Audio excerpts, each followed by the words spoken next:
What is going on, guys? It is your role model of the IWC Gamers Goon here today with your SummerSlam 2020 review. Now, the tagline for SummerSlam was "You'll never see it coming." And you know what I didn't see coming today? Usually for these pay-per-views, I order some Buffalo Wild Wings. I order the mild wings, get a nice 15-piece mild wings, right? So I ordered my wings today to start off the day at right before the show, about 30 minutes before the show. I go get them. Obviously they have them taped up. They don't like open them and show you anymore because of the virus. So they're not allowed to do that anymore. And on the bag it says mild. The person that was there in person even said, "You got the 15 mild." I said, "Yep, that's me." Got my stuff. Come home. I opened the box and it was honey barbecue. I don't know who likes honey barbecue. If you do, God bless you. I'm not a fan. But started off SummerSlam. Literally, I opened this like 10 minutes before the SummerSlam kickoff show, and I was just not happy. I was like, this is a sign for a bad day.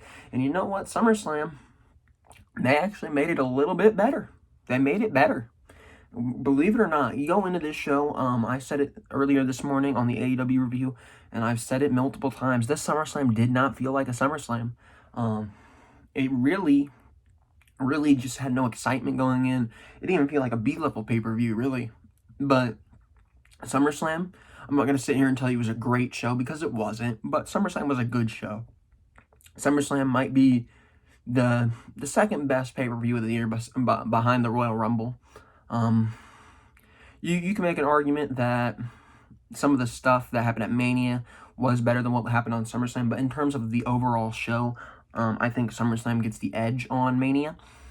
So SummerSlam, whether we thought going in or not that it was going to be a great show, it actually delivered more than I would have expected. I'm not going to tell you that it was a great show because there's really only a few things that were really great about this show, but everything else it delivered, but it didn't like go over the top. It was just good. And we started off on the pre-show with MVP versus Apollo Crews for Apollo Crews' United States Championship. My first question is, why is Apollo Crews defending the championship on the pre-show? Why?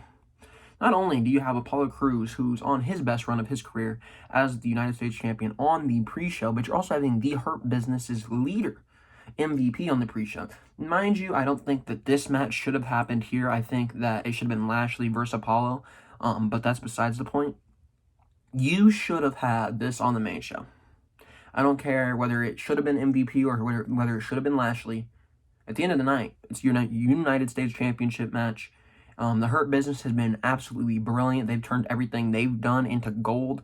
Whether I like MVP in the ring or not, you can't debate that he hasn't done a very solid job telling stories and getting people over like he has done with Apollo.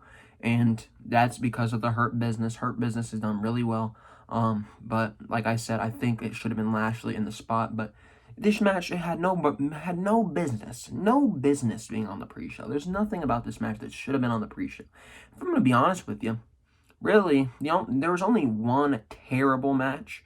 I would have thrown that one on the pre-show. We'll get to it in a little bit later, but just really weird that was on the pre-show.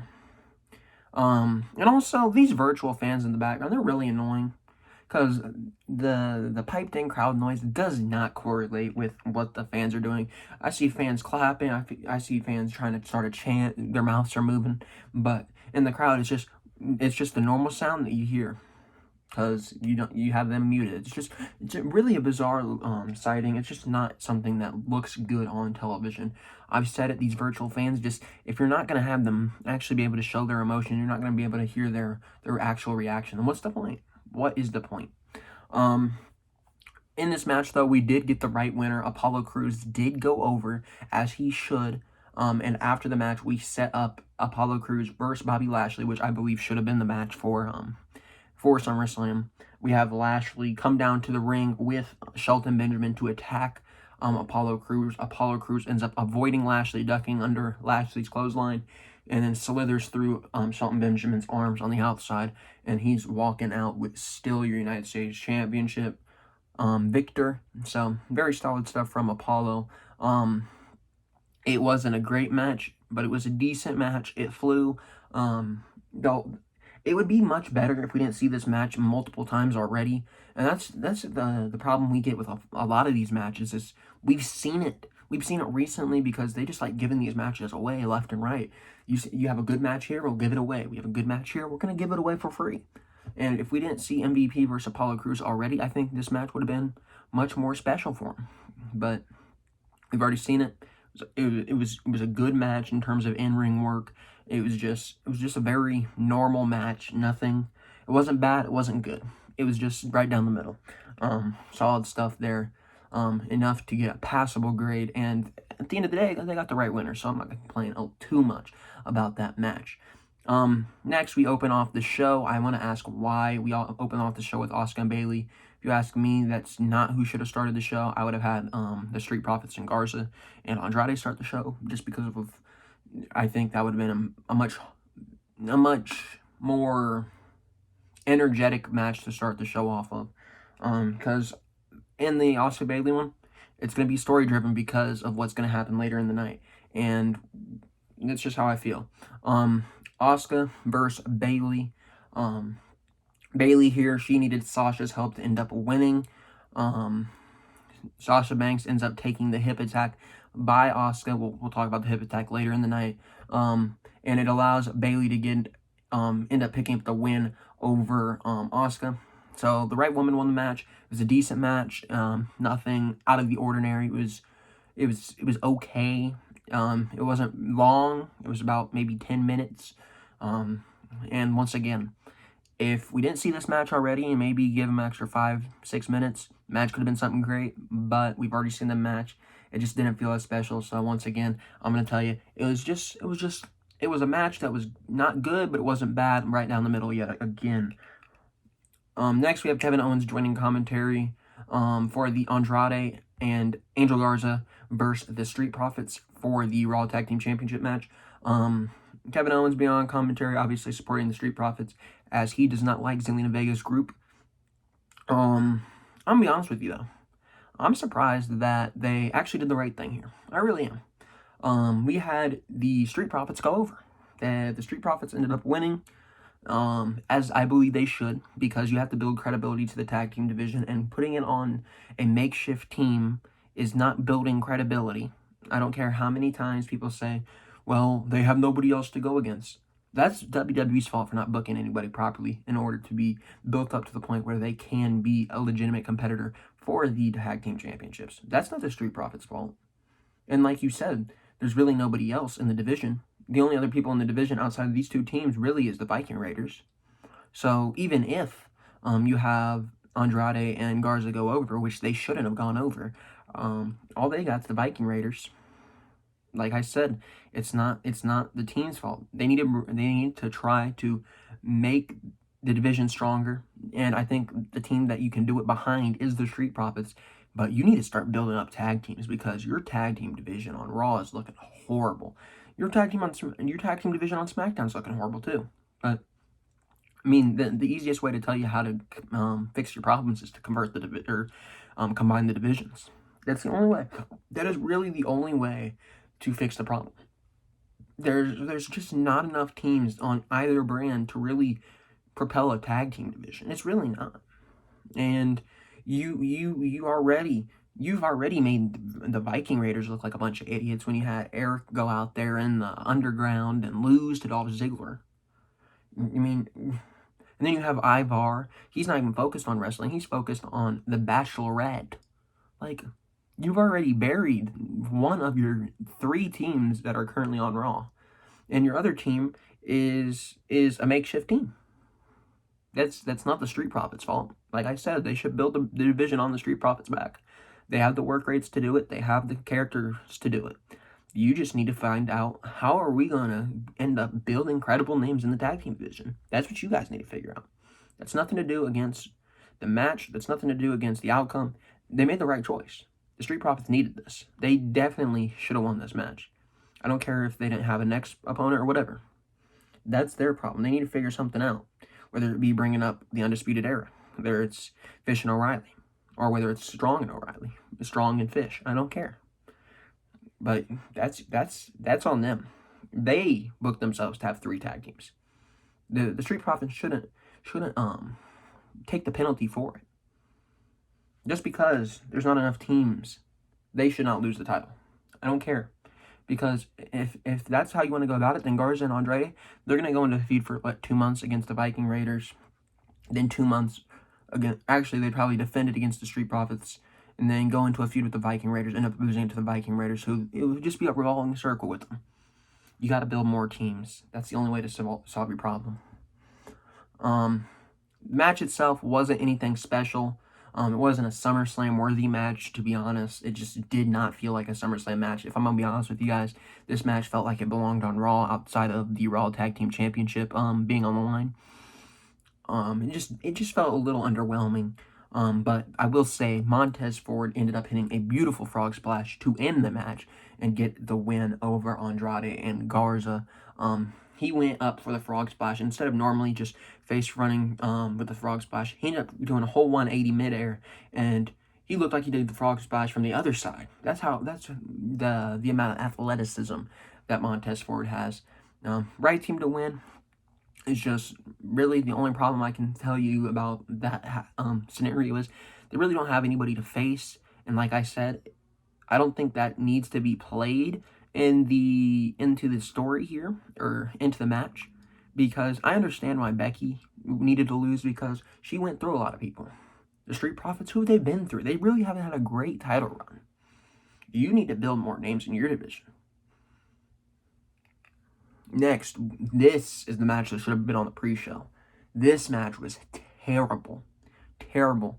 I was looking forward to this match. Mandy Rose versus Sonya Deville. Loser leaves. WWE no disqualification match. This match sucked, man. I think it went like 8 minutes. It underwhelmed by all means.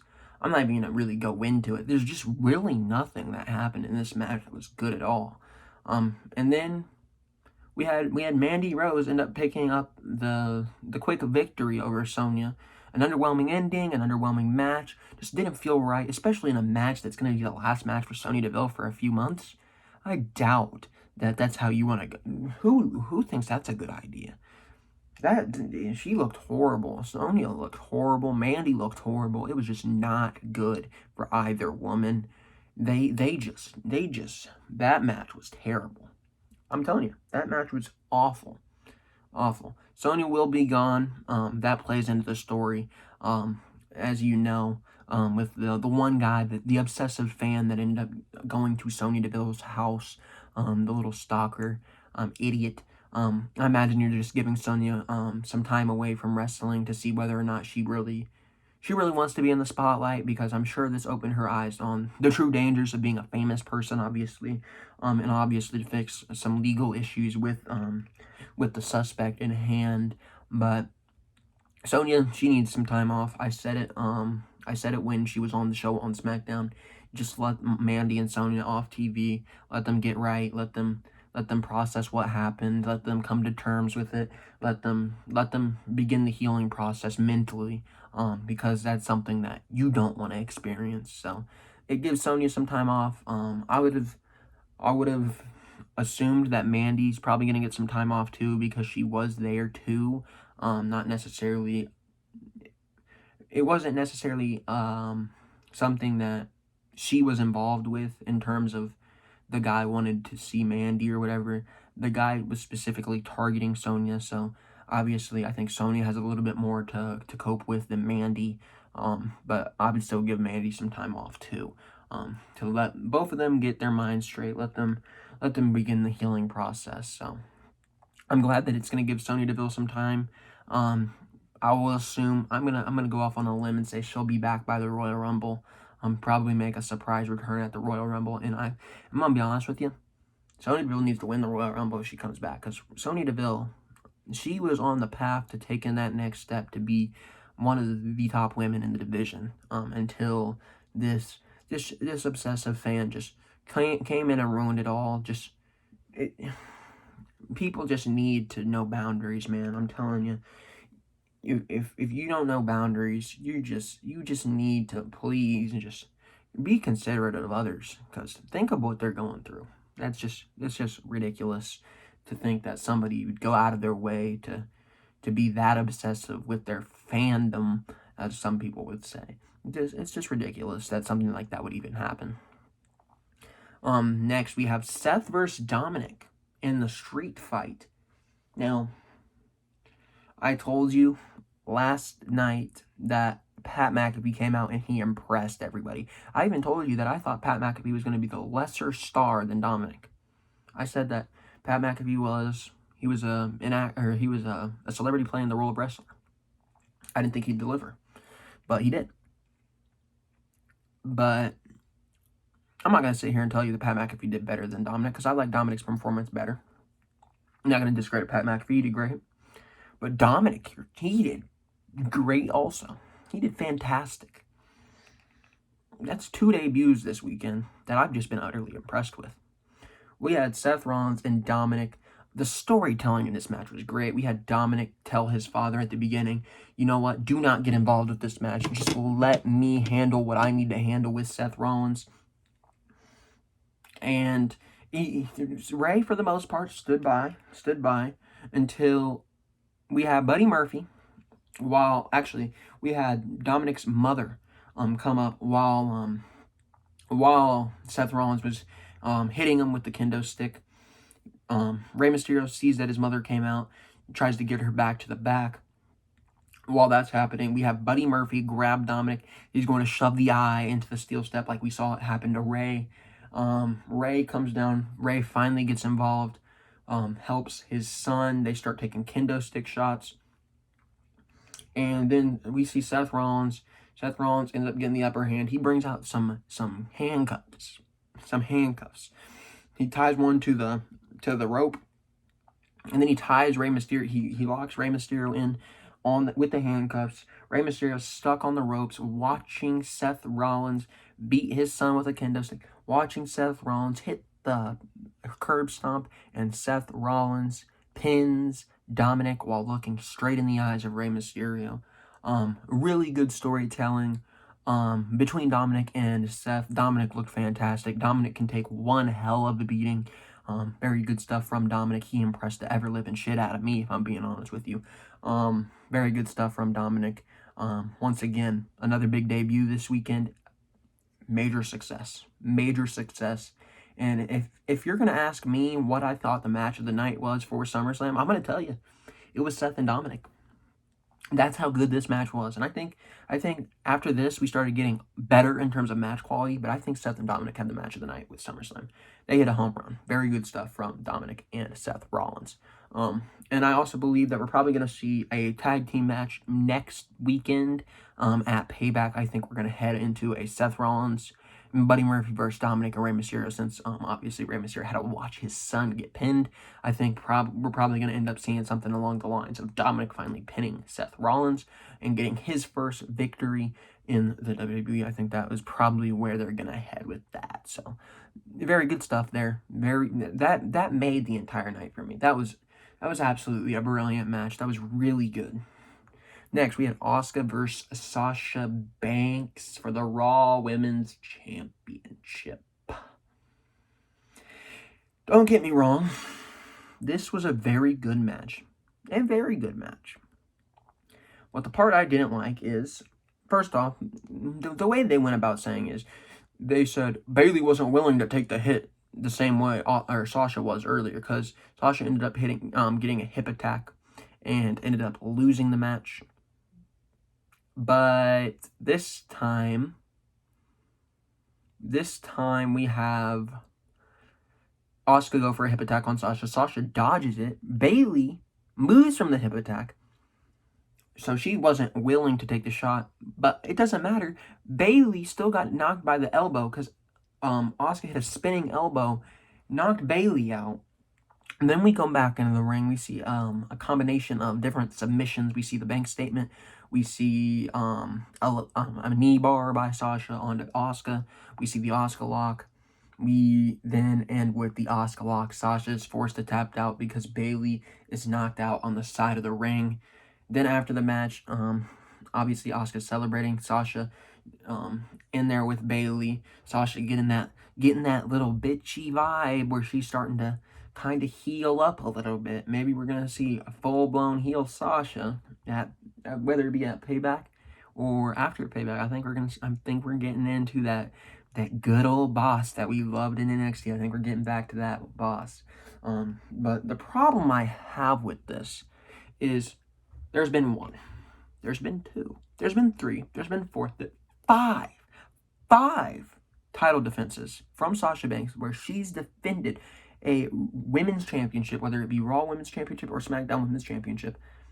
She's only held the Raw Women's Championship. That's besides the point right now. But she's had five times where she's lost on her first defense. Absolutely shameful. Absolutely shameful. This was her longest run by far. I believe this run did go 42 days or something like that. She did have her longest run. But I'm absolutely sick and tired of this woman dropping her title on her very first damn defense. Are you serious? Sasha Banks, the best women's wrestler in today's wrestling industry, is not holding the title for 200 plus days, 300 plus days. The longest run you have for Sasha Banks is 42 days. Not even triple digits. And Sasha Banks is the one that revolutionized women's wrestling with Bayley. Bayley's having a great run. Bayley is not the concern. Bayley needed to win tonight. So did Sasha. Bayley is having the run that Sasha needs to have. They both should have that same run, where they're both going to hold the titles for a long time. And I'm going to be honest with you. I would have had all the gold go to Sasha. That's how I would have booked it. I would have a turn on by Sasha at Payback after they lose the women's championships. I'd have Sasha get upset, turn on Bayley, and then at the next pay-per-view, I would have, or actually not even the next, it doesn't have to be the next pay-per-view. Put it around maybe Survivor Series time. We have a match between Bayley and Sasha where the winner gets both the Raw Women's and SmackDown Women's Championship. And you have Bayley lose to Sasha and put Sasha over because Banks already put Bayley over when Banks lost the NXT Women's Championship. They could recreate that match at Survivor Series. Like I said, you booked yourself in a corner by having Asuka in this dual match scenario. Asuka had to win one of these matches. And it's just really ignorant that it had to be the Sasha match. It really is. It really is. Sasha has not successfully. What does that look like for Sasha? And then you have these idiots, these internet idiots, man. They're really stupid. They sit there and say, well, she's been great. She's done all this. Has she done anything with it? No. And then you have the other people saying she's overrated. She's just an ignorant person. She's sassy. She feels entitled to things. She shouldn't have had a temper tantrum after WrestleMania. Are you kidding me? Are you kidding me? You're telling me Sasha Banks shouldn't have had a temper tantrum? I would have had a temper tantrum too. Sasha Banks didn't even have a temper tantrum. That was a false report. I would have had a temper tantrum if they're having me lose to the Iconics. And and the company doesn't even focus on me at all, even though I'm the best at what I do. Sasha Banks is the best damn women's wrestler in the world. And they don't ever acknowledge that. I'd be pissed if I was Sasha. She had the right to step out. For all these idiot fans that sit there and say, well, she feels entitled to this and that. I would be entitled too. What has she actually done? You can sit there, well, she should be thankful she's a 5-time women's championship holder. Her longest run was 42 days. 42 days. Before that, it was like 20. She legitimately has had 5 title runs that don't even equal up to a triple-digit number. Think about that. And then you have Charlotte Flair winning a championship, and in one reign, easily could get past triple digits. You have Asuka. She was a champion for, what, 500-something days in NXT? You had Bayley going on triple digits now. Sasha Banks can't do that. Sasha Banks is the best women's wrestler in the world. They didn't start acting like it. They better have Sasha go over Bayley after the turn, with Sasha being the heel, like it should be. And then you have Sasha go on a tear. She does not lose. She does not lose for at least 200 plus days. She does not lose until either A, Ronda Rousey comes back, B, Becky Lynch comes back, or C, it's been over a year and it's either Bayley, Charlotte, or Shayna. She does not lose that title. She does not lose that title. Now that I'm done ranting about Sasha, Sasha's so much better than WWE. They really do not deserve Sasha Banks, man. Put her in any other company. She's the longest reigning women's champion. It's ridiculous. Next, we had Orton versus Drew McIntyre. Now, this match was actually decent. It was a pretty good match here. We had both men busted open in this match. We saw Drew McIntyre have a cut on the upper eyebrow and below his eyebrow. He got his cut from below the eyebrow when Randy Orton grabbed the official and poked him in the eye with his thumbnail. Orton, he got busted open. He had a split in the middle of him. They said it was Drew's blood. It was not Drew's blood. I saw the cut. Come on, Michael Cole. You're how many years in the business? 20 plus years? Come on. 30 plus years maybe? I don't even know. Michael Cole, come on. You're better than that. The match ended, though, in a very lousy fashion. It was a very good match, but it ended in a very lousy fashion. We had Randy Orton go for an RKO, and the RKO ended up getting converted into a backslide pin by Drew McIntyre. He didn't win off a finisher. He won off the fluke. 1, 2, 3. Drew wins. Doesn't even hit a big move. That's going to be the bridge into the match on Payback, which I believe Drew will probably go over because this halts all the momentum from Randy Orton. It really does. Drew, I'm not going to sit there and tell you Drew does not deserve this long title. I want Drew to hold the title for a year, but they booked themselves in a terrible spot here because you have Drew McIntyre going against Randy Orton, who I believe has been the absolute star ever since the pandemic era of wrestling began. Randy Orton has been hitting all the strides. Randy Orton has been the best in the WWE. This halts all the momentum. I would not have Randy Orton win at Payback if that is the match that they're going to have. You have to have Drew win now because you halted all of Randy's momentum. If you were ever going to capitalize off that momentum, it had to be at SummerSlam. There's no more chance for Randy Orton.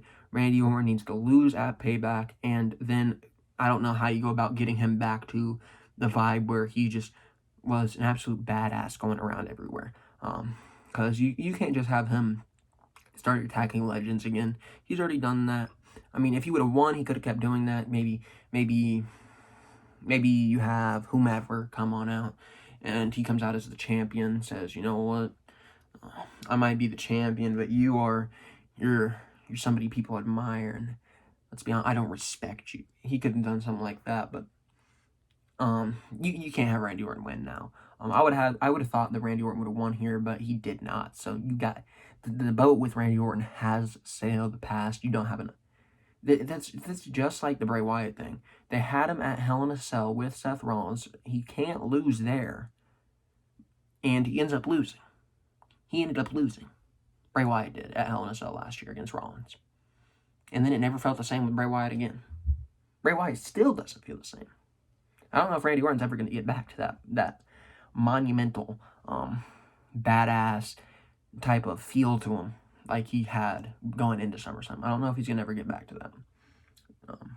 So we'll see what happens, but he definitely does not win at Payback if they have a match. He cannot win at Payback.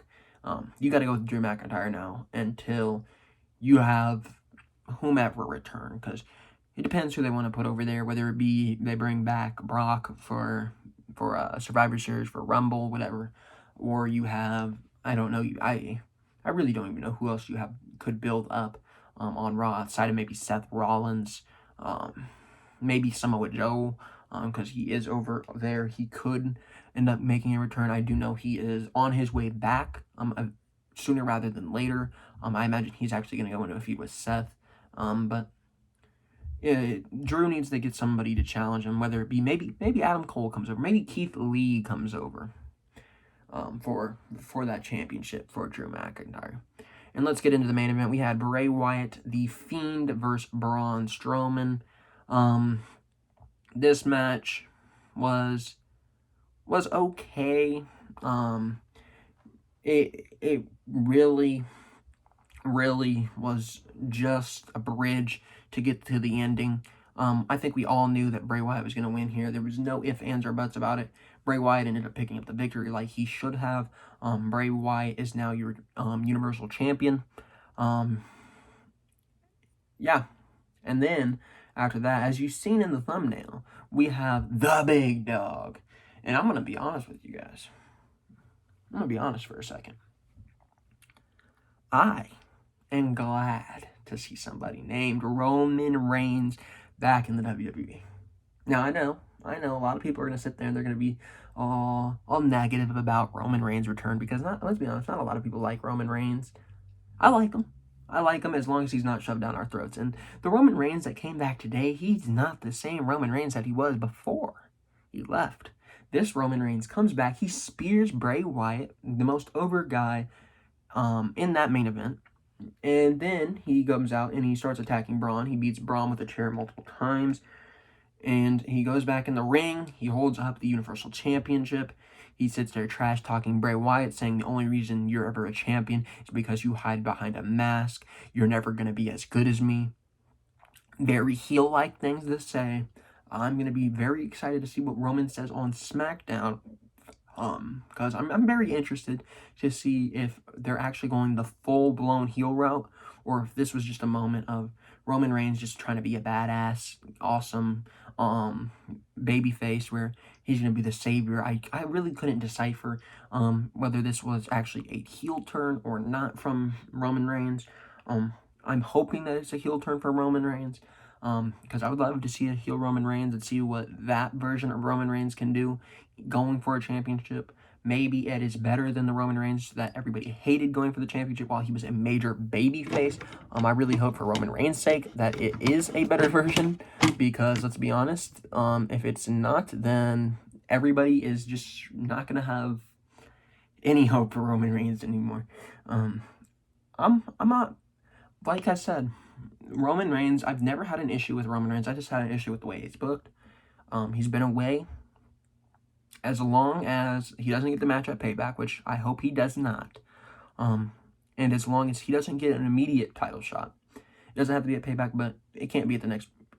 If I'm the one telling you guys what to do, I would actually have Roman go into a feud with Braun. I know we've seen it. I would have it be a one-off. Braun upset about the attack. Roman Reigns ends up beating him at Payback. And then, I don't know how you go about it, but you have Bray Wyatt avoid Roman Reigns up until Survivor Series at the earliest. I would like it to go probably further than Survivor Series, just because I want to see Bray Wyatt have a good title run, because we all know Roman's going to take that off Bray. I want to try to postpone that as much as possible. Try to build Roman up as this big heel to come in and take the title off Bray. Ideally, that'd be either the Mania next year, maybe even the Rumble. But I don't want to see Roman push down our throats too soon, because that's just gonna make a lot of people lose interest in him real quick. Because Roman is a very touchy subject in the WWE with the fans. You can't be pushing him down the throats, because that's how he failed the first time. You gotta succeed this time. You gotta get Roman Reigns as a heel, as your top guy. And the best way to do that is to wait. Have some patience. Anyways, that is your WWE 2020 SummerSlam review. If you guys haven't already, make sure you go see the AEW review that went out this morning. And then last night we had the NXT TakeOver review. By now, it doesn't matter, but there has been preview and predictions for both TakeOver and SummerSlam out on the channel recently. We did, if you haven't already, go check out Joseph Conlon on the Big Fight Field channel. I did make a special guest appearance there for the NXT show this week. We did have Raw come out this week, and we do have Raw again tomorrow. And then next week, once again, another big week for me. We have AEW on Thursday. We'll be getting that out to you. And then also on Friday night, I will be sitting down with the Dictator of Defiance, the Stormmeister. You may know him, DJ Storms. We're gonna see how Payback is looking. We're probably gonna tear into that show, if I'm gonna be honest with you. And then obviously over here we're still gonna have my preview of Payback, separate from the one that will be on the DJ Storms channel. So make sure to check both of ours out. And next week, obviously AEW still, and I'm gonna be honest with you, I don't know if I'm gonna get a Payback review out, because I will be out of town, so it will depend on that. But make sure to keep up with me over on social media at Twitter. You can find me at GamersGoonYT, and then on Instagram you can find me at thegoongameryt. But if you want to stay up to date, definitely be making your way over to the Twitter, because Twitter is gonna be where I am gonna be the most communicative. I communicate more over on Twitter than I will ever on Instagram. Twitter's more my vibe. Not a big Instagram person. Do have an Instagram though. So if you want to go see the pictures of me with some wrestlers, definitely go over to the Instagram, because those do go up. But I don't sit there and announce things on Instagram. It's just not my style. I like being able to word my stuff out. I like to be able to post my thoughts in words instead of pictures. Just not me. Anyways, I will see you guys in tomorrow's Monday Night Raw review.